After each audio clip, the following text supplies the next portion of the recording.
Okay, so we have some more foundational grades and some more benchmarks that I want to go over with you, what to expect during these grades. And the next stage here is 1st through 4th grade. So first, let me give you a rule of thumb. I know a lot of new homeschoolers, I'll hear them saying, we've schooled for 8 hours a day. And that could be possible. Sometimes I want to say, what did you do? And hopefully their response is, well, most of the day we read and we did a little bit of writing. In other words, learning is kind of spread throughout the day. And it wasn't all time spent on the core curriculum or math and language arts, which is also referred to as the skill subjects. So let's keep in mind, just like I mentioned in the first stage of learning, toddler through kindergarten, that when I am talking about the time spent on school, I'm only talking about the core subjects, the formal part of your day. And even at that, I hesitate to use formal part of your day because you can still learn math hands-on. Math can also include reading a book, a math book for the day.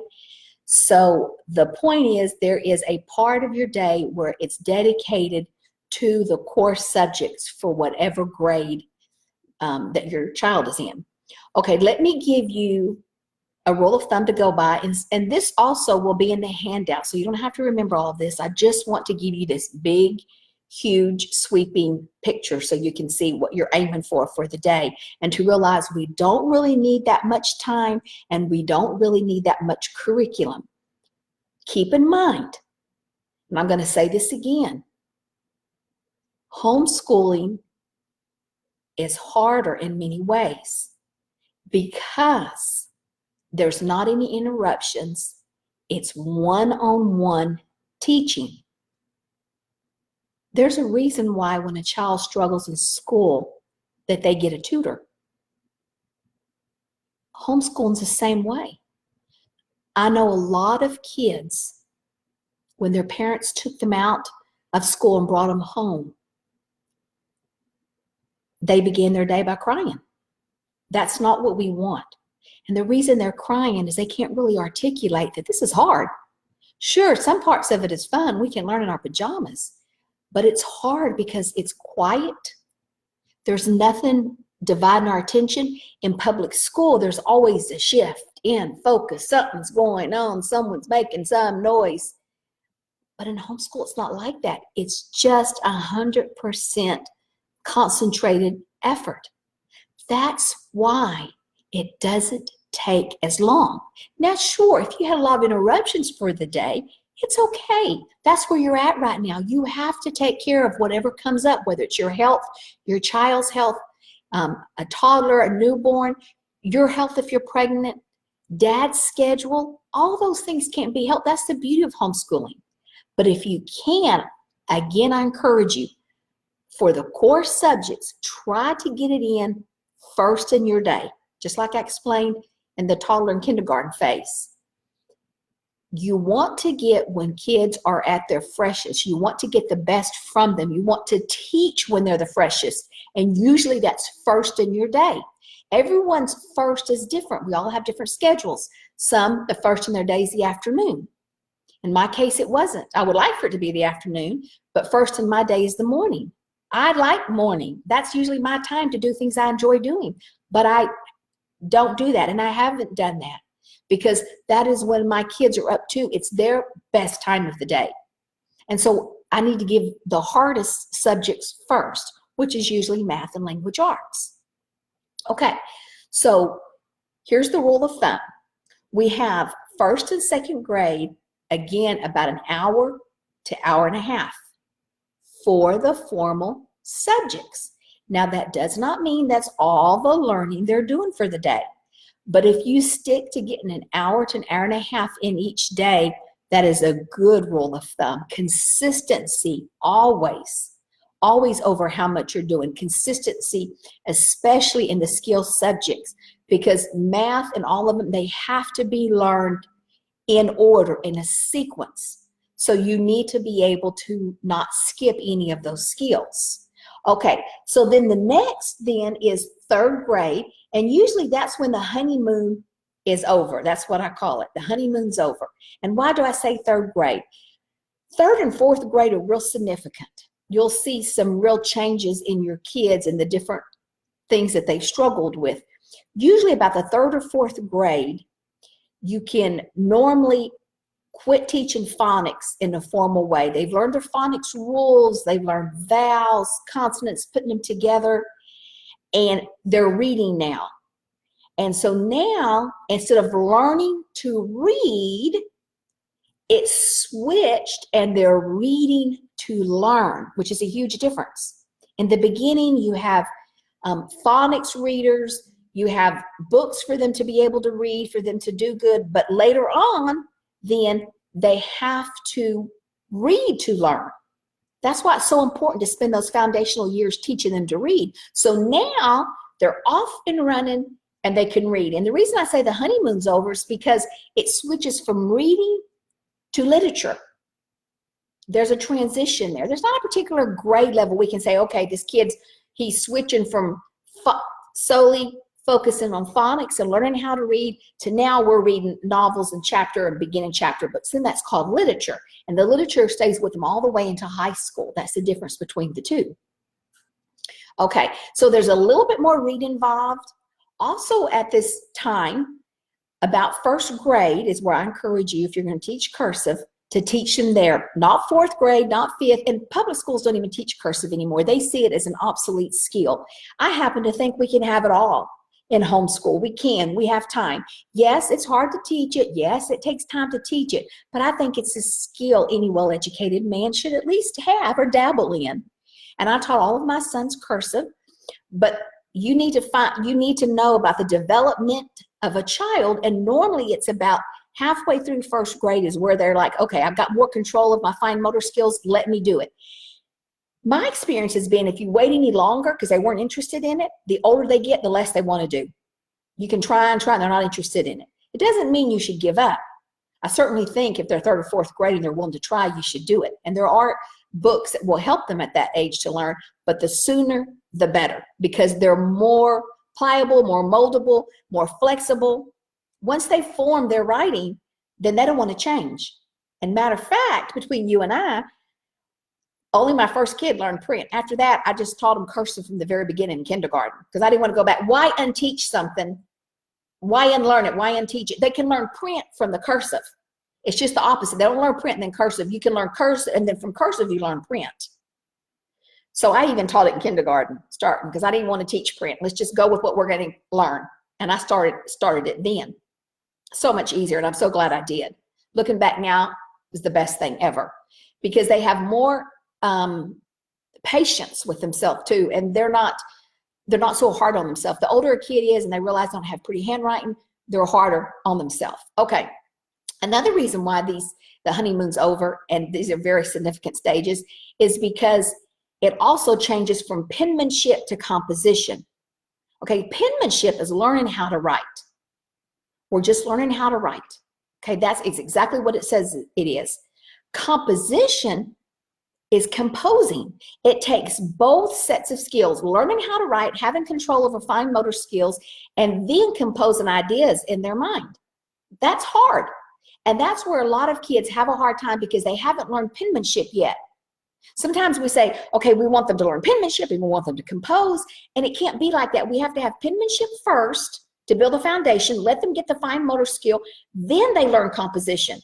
Because if we're trying to teach them composition and how to put a beautiful sentence together and how 5 sentences make a paragraph and a topic sentence, and then we teach them in high school for their essays, and they don't even have the very basics of how to hold a pen or a pencil, they can't even go here. They've got to strengthen the hands first, learn how to write, and then that way the focus isn't on forming the letter. The focus is on the thoughts. Because then this becomes just second nature. Oh, I can just write. Okay, so 3rd and 4th grade, very significant from even 1st to 4th grade. And by 4th grade, at the end of 4th grade, my sons were writing a couple of paragraphs, 5 sentences each.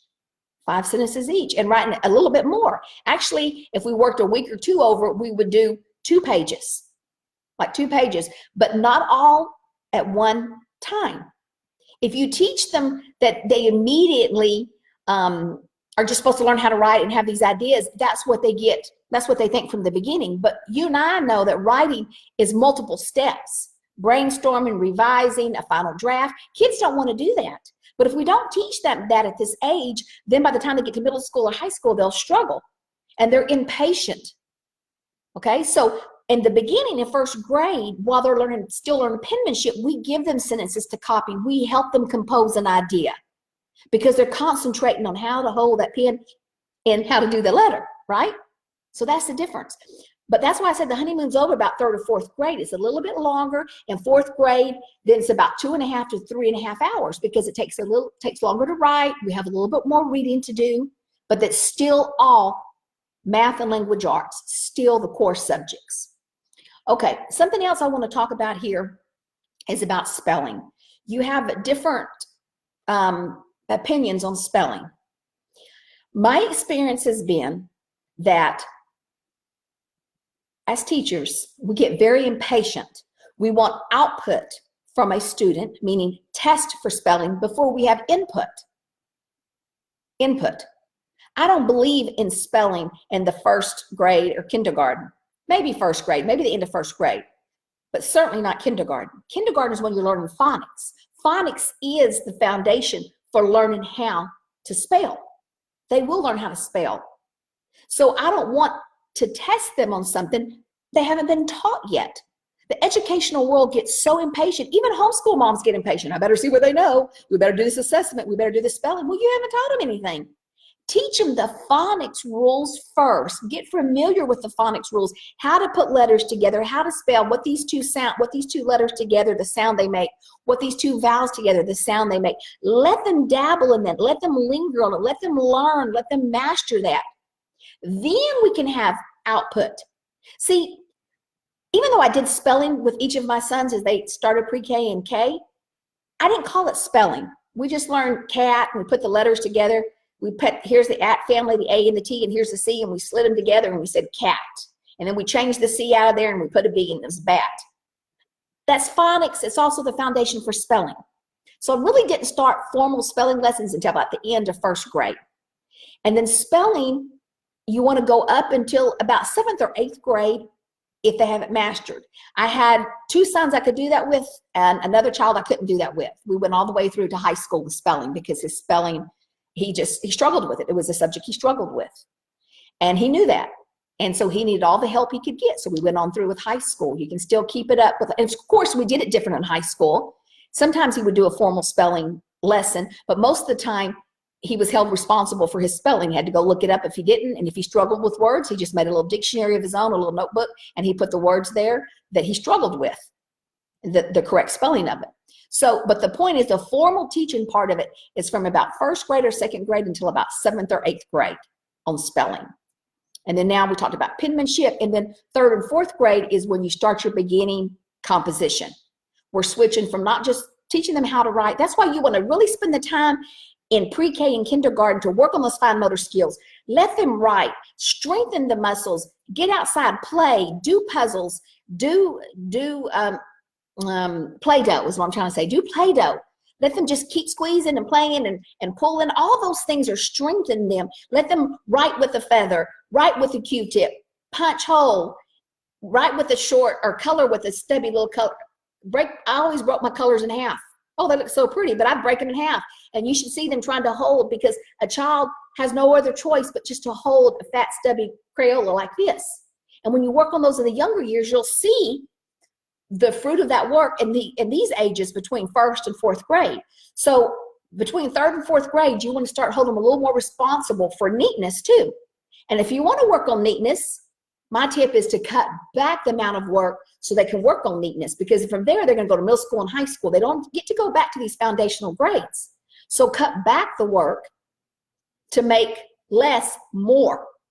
Keep neatness in there. Sometimes I would often tell the kids, okay, this is just a draft. And you can write the draft.